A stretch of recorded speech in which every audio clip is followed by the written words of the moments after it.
Rachida Begum a fui son pays, sa maison de Myanmar, pour s'installer de l'autre côté de la frontière du Bangladesh, dans les immenses camps de la région de Cox's Bazar.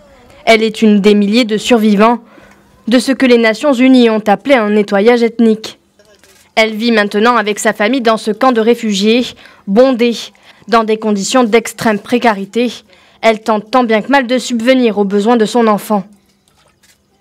Où pourra-t-il recevoir une éducation et une scolarité?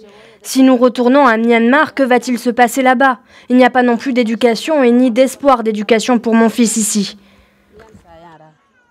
Ici, 700 000 Rohingyas ont trouvé refuge depuis le mois d'août, forcés d'abandonner leur maison après des violences motivées par des questions religieuses. Parmi les rescapés figurent 6 000 enfants qui ont fui sans leurs parents ou sont devenus orphelins.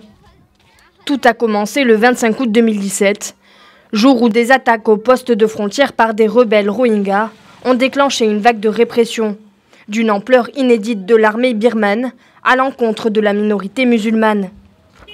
Le flot continu de réfugiés comme Rachida et sa famille témoigne de l'absence de solution à la crise.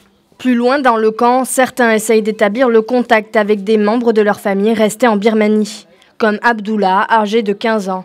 Cette fois, il a eu de la chance, il a pu acheter du crédit pour joindre par téléphone sa mère, qui ne l'a pas vu depuis 1 an.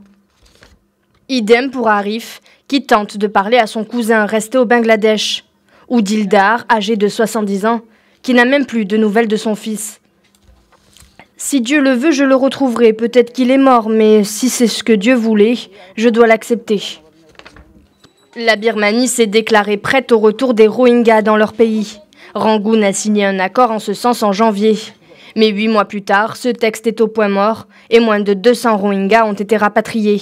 En somme, la tragédie des Rohingyas est loin d'être résolue.